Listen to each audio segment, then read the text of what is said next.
পায়ের ধুলোগুলো উঠছে,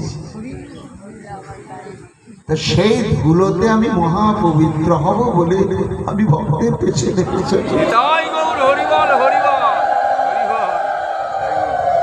স্বয়ং ভগবান এই কথা করছে। কাজে ব্রজের এই রাগ ভক্তির সঙ্গে সাক্ষাৎকার লাভ করতে গেলে, ব্রজের পরিবারকে দর্শন করতে গেলে চিত্ত মনকে বিধৌত করতে হবে। আর বিধৌত করার একমাত্র উপায় হচ্ছে ওই ব্রজবাসীর পায়ের ধুলোতে স্নান করা। তাই সুখমণি বললেন, মহারাজ লীলা শক্তি যেন স্নান করিয়ে দিলে। সন্ধ্যা সমাগত হয়েছে, গাঢ় অন্ধকার তখনও নামেনি, আবছা অন্ধকার। চারিদিকে তাকাতে তাকাতে উদ্ধব যাচ্ছে, অদ্ভুত কানে সমস্ত শব্দ আসছে, মথুরায় কোনোদিন শোনা যায়নি। বাসিতার্থে অভিযুদ্ধ ধীর নাদিতং সুস্মিভি বিষয়ী ধাবন্তি ভীষ্ম বস্রাভি রুধু ভারী সবৎসকা। খুব বাস্তব চিত্র অঙ্কন করেছে। সুখমণি বলছেন, মহারাজ বাসিতার্থে অভিযুদ্ধ নাদিতং সুস্মিভি বিষয়ী, লক্ষ লক্ষ গাভী তো, তারা ঋতুমতি হয়ে যায়। আর যখন ঋতুমতি হয় তখন ষণ্ডগণ ওটা বুঝতে পারে যে গোমাতা ঋতুমতি হয়েছে, তখন তাকে সঙ্গ দেওয়ার জন্য ওরাও উন্মত্ত হয়ে যায়।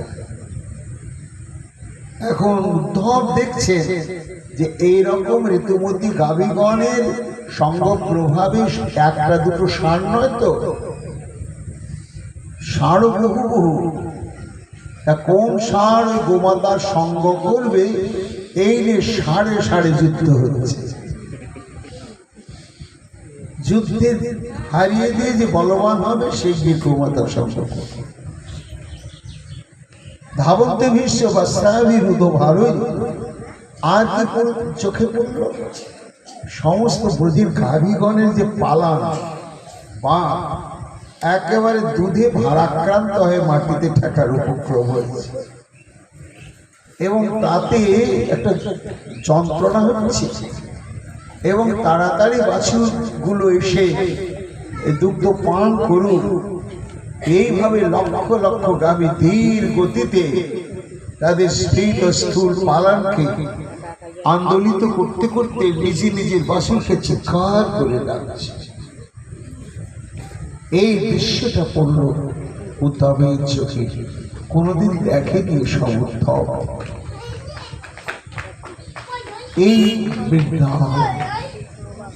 ইতস্ত বিলম্বিত গো বৎসর মণ্ডিত শীতই গোদহ শব্দাভির এবং বেরুরামের সাথে।